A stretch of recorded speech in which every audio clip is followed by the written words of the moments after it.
Take a look at this video released by the CBC in Vancouver last week, and tell me if anything catches your eye. Thomas Kempin was celebrating not only his high school graduation on Monday, he finally landed a summer gig after applying to 30 jobs over the past 2 years. Just didn't have much experience working a job, so I guess they didn't consider me.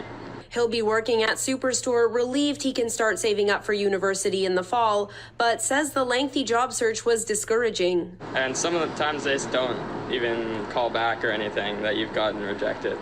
You just don't know. It's been quite difficult.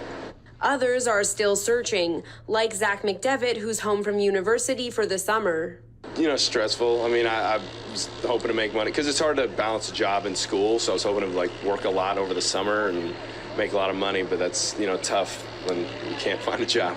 A fiercely competitive job market means young people across Vancouver are struggling to score work, according to a youth employment coordinator. Did you notice that those two young Canadians were actually Canadians, not newcomers, migrants, international students protesting in the street demanding a postgraduate work permit extension? They did everything right.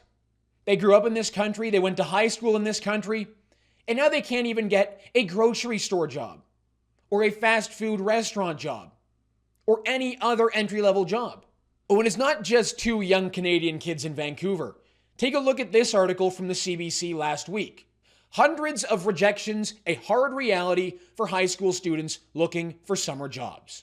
Young people between the ages of 15 to 24 are struggling the most with finding jobs. The national unemployment rate for youth in Canada, aged 15 to 24, is over 12%. It's at 12.8%.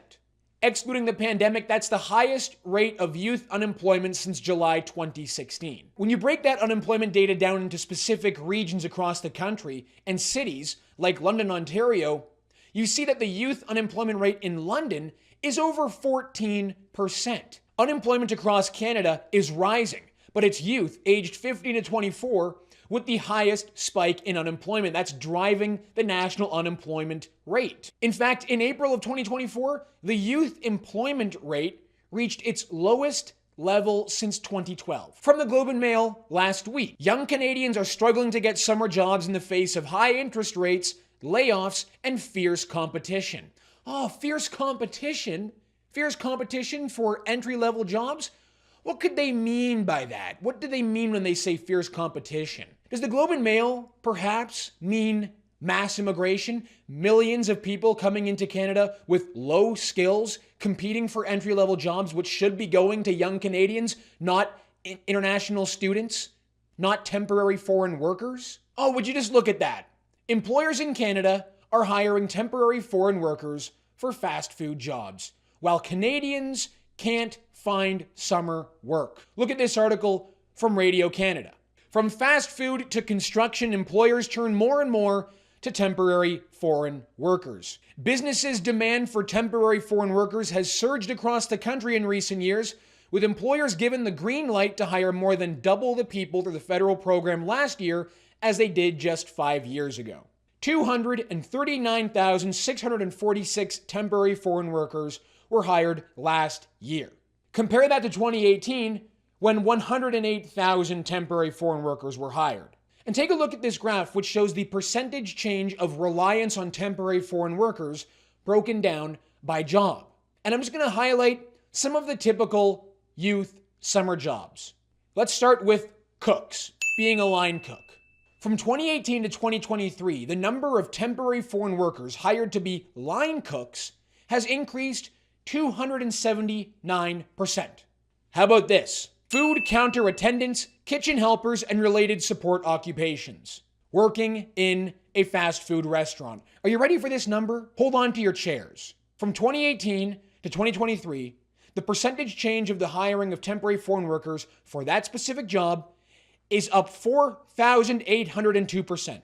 4,802%. In construction, 3,955%. Retail sales supervisors working in retail, that number has gone up by 426%. Not only is Canada's unemployment rate rising month by month, Canada's actually losing jobs.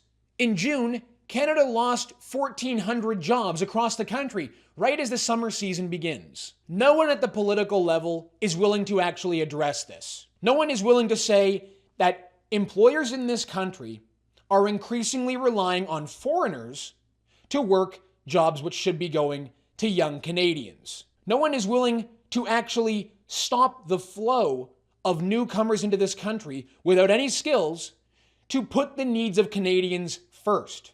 Because who actually wins from this?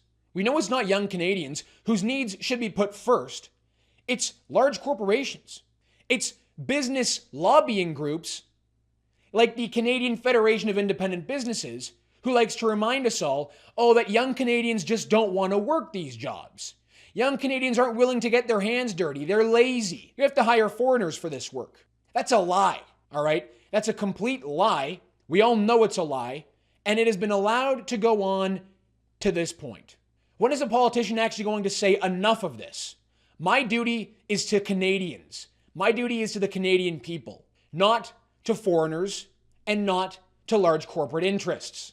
The closest we've gotten to the legacy media calling out mass immigration for this summer jobs crisis was that Radio Canada article detailing the percentage change in reliance on temporary foreign workers. We just don't see it from them because they don't want to end the party as well. The legacy media have sold out the Canadian people just like the politicians have.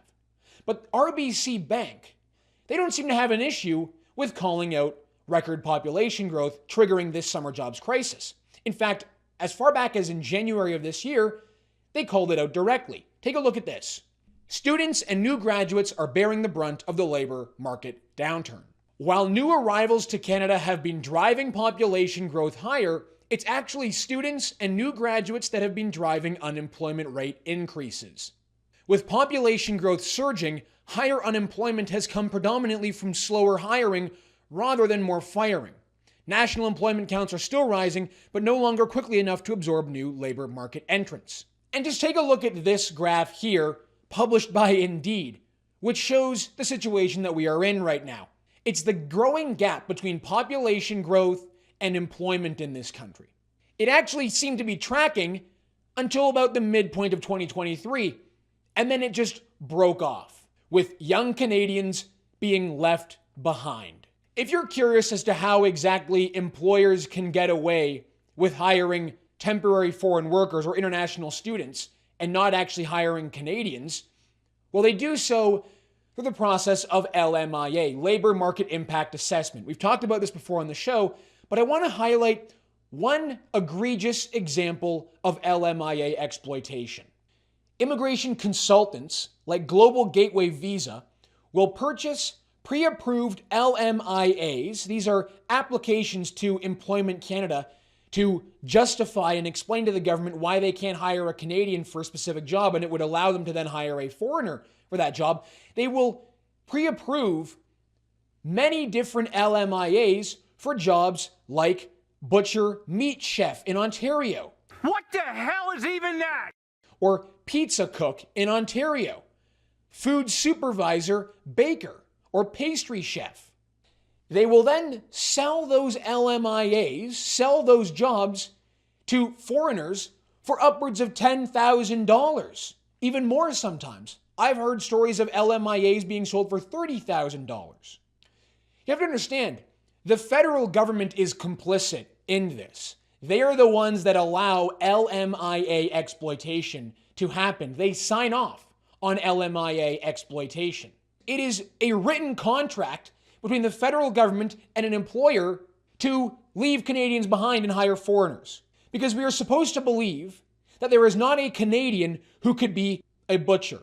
There is not a Canadian who could be a pizza cook. They couldn't hire a Canadian to be a fish plant worker. So foreigners, immigration consultants, and the federal government are basically in on it together, using LMIA as a way to avoid hiring Canadians, drive down wages, and leave Canadians behind, while putting the needs of non-Canadians first. And what do we see from groups like the Ontario Federation of Labour, a union that is supposed to work for the interests of Ontario workers? Well, they're out there in Brampton protesting with international students demanding to be given permanent residency.